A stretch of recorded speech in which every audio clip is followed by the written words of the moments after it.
रजत शर्मा। स्वर संवाद के इस विशेष पॉडकास्ट में आप सभी का स्वागत है। आज हम इतिहास की किताबों से बाहर निकलकर अब कल्पना की टाइम मशीन में बैठकर सीधा उड़ने जा रहे हैं वर्ष 2050 की दुनिया में। इसी भविष्य की दुनिया का एक काल्पनिक लेकिन तथ्यात्मक सच जानने के लिए आज हमारे साथ जुड़ रहे हैं गूगल अल्फाबेट के ग्लोबल विजनरी दूरदर्शी श्री सुंदर पिचाई जी।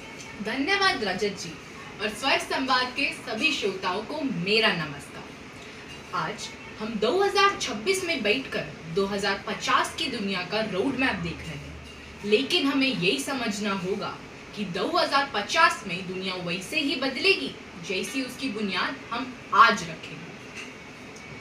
तो शुरुआत सीधे सवाल से सुंदर जी।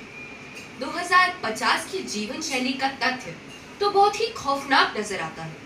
उदाहरण के लिए सड़कों पे ड्राइवरलेस गाड़ियां होंगी, घरों में रोबोटिक शेफ होंगे, इंसान को किसी तरीके का शारीरिक काम नहीं करना पड़ेगा। रजत जी, तकनीक का एक पहलू और भी है। इसी तकनीक के बदौलत हम 2050 में एक साफ पर्यावरण देख रहे हैं।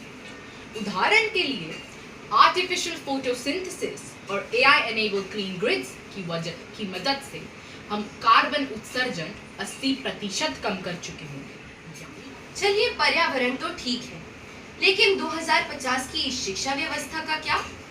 कल्पना की जा रही है कि न्यूरालिंक जैसी ब्रेन चिप्स द्वारा बच्चों के दिमाग में सारा सिलेबस डाउनलोड कर दिया जाएगा। इसका नकारात्मक प्रभाव ये हो सकता है कि बच्चों की क्रिएटिव थिंकिंग ही खत्म हो जाएगी। रजत जी, न्यूरोलिंक दिमाग में फैक्ट्स डाउनलोड कर सकता है, लेकिन आत्मा को संस्कार नहीं दे सकता।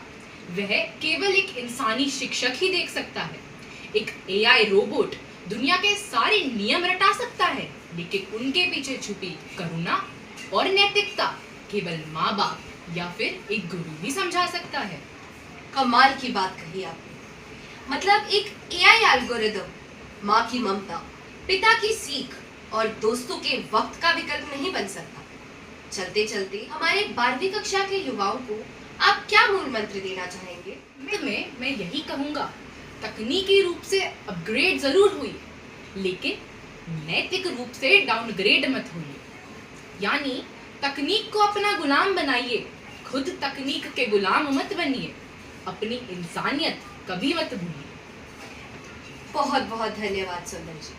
तो श्रोताओं, आज के स्वर संवाद से ये साफ है कि 2050 की दुनिया चाहे जितनी भी स्मार्ट हो जाए, वो दिल की धड़कन को नहीं बदल सकती। सुनते रहिए बोलती बातें, क्योंकि हर एक आवाज एक नई कहानी कहती है और हर एक कहानी एक नई सोच जगाती है। धन्यवाद।